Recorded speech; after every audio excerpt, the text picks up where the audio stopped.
Oke guys, sebelum Mimin lanjutin ceritanya mohon bantuannya subscribe dan tekan tombol loncengnya biar Mimin tambah semangat. Tanpa basa-basi lagi kita lanjut ke ceritanya. Melanjutkan cerita sebelumnya. Dinginnya suasana angin malam pedesaan membuat tubuhku sedikit menggigil. Aku pun mencoba mengetuk pintu rumahku kembali dan sedikit mengeraskan suara ketukannya. Tok, Assalamualaikum Bapak Ibu, ini Ahmad. Sampai 3 kali aku mengulangi hal tersebut dan sampai akhirnya terdengar suara dari dalam. Sudah kau lazim. Pak, Bapak dengar tidak kayak ada suara yang mengetuk pintu rumah kita? Ucap ibu. Masa sih Bu? Dari tadi Bapak tidak mendengar suara apa-apa selain suara kita mengaji.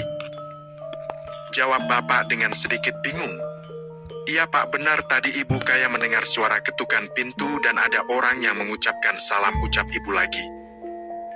Kok masih belum ada jawabannya, padahal tadi aku mendengar Bapak dan Ibu sudah selesai mengaji.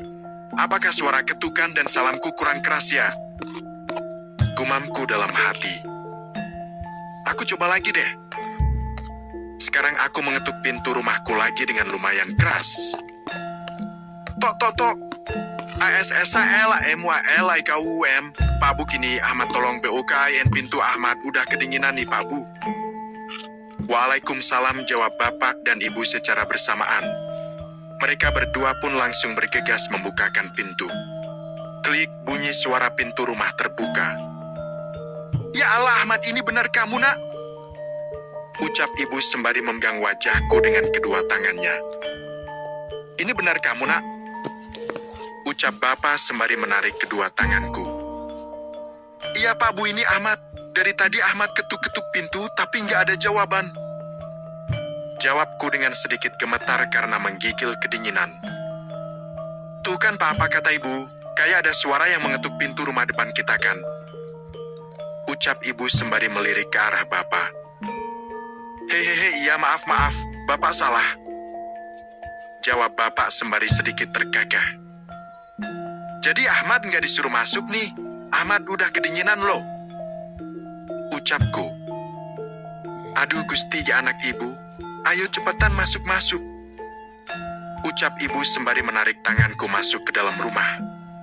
Klik, bunyi suara pintu tertutup. Aku pun akhirnya bisa masuk ke dalam rumah dan langsung duduk di bangku ruang tamu yang terbuat dari anyaman bambu, bisa disebut seperti amben. Kulepas sepatuku dan kuletakkan tas yang aku gendong berisi baju dan sedikit oleh-oleh untuk Bapak dan Ibuku di atas bangku tersebut. Bapak dan Ibu tak henti-hentinya memeluk tubuhku dengan erat, begitupun juga dengan diriku yang kembali memeluk mereka berdua. Akhirnya rindu yang terbayarkan. Gumamku dalam hati sembari berpelukan dengan Bapak dan Ibuku. Nah, kamu tunggu sebentar ya. Ibu mau ke dapur angetin makanan dulu.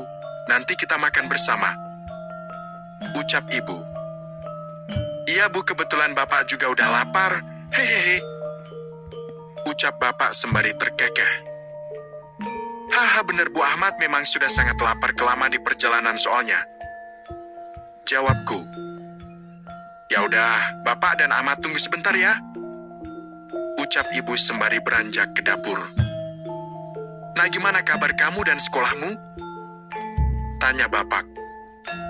Alhamdulillah Pak, kabar Ahmad sehat, dan sekolah Ahmad juga alhamdulillah lancar, dan Ahmad juga masuk peringkat 3 besar Pak. Ucapku menjelaskan sembari menyerahkan piagam penghargaan peringkat kelas. Wah, alhamdulillah anak Bapak ternyata pinter juga ya. Ucap Bapak dengan bahagia sembari melihat piagam yang aku kasihkan. Bu, lihat ini Bu, anak kita dapat juara kelas, teriak Bapak dengan lantang. Yang bener Pak, coba Ibu pingin lihat. Jawab Ibu dari dapur sembari bergegas mendekat ke arah kami. Ini Bu, ini, ucap Bapak sembari menunjukkan sebuah piagam kepada Ibu. Wah, benar ini nak, kamu dapat juara kelas. Ucap Ibu dengan bahagia sembari mengambil piagam tersebut. Hehehe, cuman juara 3 kok Pak Bu, jawabku sembari sedikit tertawa. Ya Allah, senangnya hatiku bisa membuat kedua orang tuaku bahagia walaupun hanya dengan sebuah kertas piagam, gumamku dalam hati dengan senyum bahagia. Tunggu ya, malam ini ibu bakalan masak enak buat ngerayain keberhasilan kamu, nak, ucap ibu sembari bergegas kembali ke dapur. Pak, bagaimana kabar bapak dan ibu selama Ahmad bersekolah di kota? Tanyaku. Ya, seperti yang kamu lihat sekarang ini, nak, jawab bapak. Aku pun melihat bapak dari atas sampai bawah dengan teliti. Gimana, masih sehat dan prima kan? Tanya bapak sembari menunjukkan keadaan dirinya. Sep, mantap, masih kaya seperti biji, hehehe. Jawabku sembari mengacungkan kedua jempolku ke arah bapak. Oh ya, nak, kok kamu pulang tidak mengabari terlebih dahulu? Kan biar bapakmu ini bisa menjemput di luar desa. Ucap bapak. Hehehe, gimana mau mengabari bapak dan ibu? Sedangkan di desa kita kan tidak ada sinyal. Handphone yang Ahmad beliin buat bapak dan ibu pun selalu tidak aktif. Jawabku sedikit tergagah. Waduh, iya ya, bapak lupa. Hahaha. Ucap bapak sembari menepuk jidatnya. Sebenarnya tadi Ahmad pulang berdua bersama Randy diantar tukang ojek yang biasa mangkal di pertigaan luar desa kita, Pak. Ucapku menjelaskan. Randy anaknya Pak Tejo itu, tanya bapak. Iya, Pak, emang siapa lagi? Kan yang bersekolah sama Ahmad satu desa dan satu sekolah cuman Randy. Jawabku. Hehehe, suara tawa bapak. Nah, kamu sudah sholat maghrib belum? Tanya bapak. Waduh, iya Pak, belum, Ahmad lupa, jawabku. Ya udah, sana cepetan sholat dulu. Udah mau habis tuh waktunya. Ucap bapak sembari menunjuk ke arah jam dinding ruang tamu.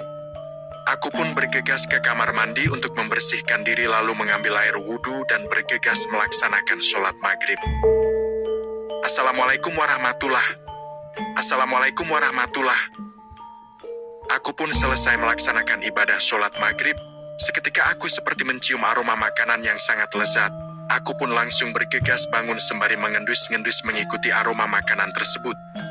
Hayu, udah lapar banget ya, ucap ibu sembari meletakkan makanan di atas meja makan. Hehe, tahuan aja ibu nih, jawabku sembari mengelus-elus perutku. Ya udah, ayo kita makan bersama. Mumpung masih hangat, ucap ibu. Kami pun makan bersama dengan menu yang seperti biasanya aku makan bersama bapak dan ibuku sewaktu aku belum bersekolah di kota. Rasanya Masya Allah, sungguh nikmat, ditambah aku sendiri sudah cukup lama tidak makan masakan ibuku. Inilah kenikmatan yang sesungguhnya, makanan yang sederhana namun sangat terasa nikmat ketika kita makan bersama orang tersayang di dalam hidup kita. Setelah selesai makan seperti biasanya, aku membantu ibu merapikan meja makan dan membawa piring ke dapur. Dan setelah itu melaksanakan ibadah sholat isya berjamaah. Kali ini aku yang menjadi imamnya. Waktu menunjukkan pukul 10 malam, suara hewan-hewan malam di pedesaan terdengar dengan amat jelas, ditambah dengan dinginnya udara malam menambah kesan pedesaan yang masih sangat alami. Tidak ada yang banyak berubah dari desa tempat tinggalku ini. Walaupun aku hanya pulang setiap libur akhir semester, tapi suasana desa masih sama dengan waktu aku masih kecil, hanya saja sekarang jumlah rumah-rumah penduduknya yang semakin bertambah. Seketika aku pun teringat akan kejadian beberapa tahun silam ketika aku masih kecil yang hampir